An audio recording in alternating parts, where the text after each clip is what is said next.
Dinami-rami ng ahensya ng gobyerno na merong confidential fund, bakit OVP lang, Office of the Vice President lang, yung pinupukpok nyo? Kung talagang seryoso kayo na sugpuin ng korupsyon, na putang ina, umpisahan nyo mula Office of the President hanggang sa mga ahensya ng gobyerno, hanggang sa mga local government units na meron ding confidential funds. Tapos kayo rin mga congressman kayo, ang kakapal na mukha nyo. Kayo nga mismo hindi nagli-liquidate ng pondo ng mga opisina nyo eh. Liquidation by certification nga yung tawag, di ba? Di nga kayo nagpo-provide ng resibo kung saan nyo ginastos yung pondo na nilagak sa mga opisina nyo. Tas ngayon, galit na galit kayo, ang lalakas nyo mamulis, mga ulol pala kayo eh. Pangalawa mga boss, wala namang malinaw na legislative purpose yung mga hearing na ginagawa ng Kongreso. Okay, parte ng trabaho ng Kongreso na magpatawag ng mga hearing. Nasa konstitusyon natin yan eh. Pero malinaw yan na hearing in aid of legislation. O anong malinaw na legislative purpose ng mga hearing? Walang katapusang hearing na pinagagawa nyo. Minin nyo na kasi na political persecution yan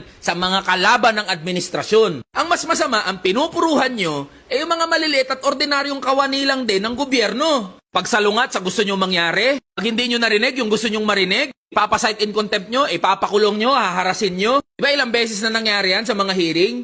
Yung mga resource person at mga staff na mga ahensya na pinapatawag nyo, inagde-detain nyo dyan sa Kongreso. Pangatlo, para saan ba talaga itong mga hearing na ginagawa ng Kongreso?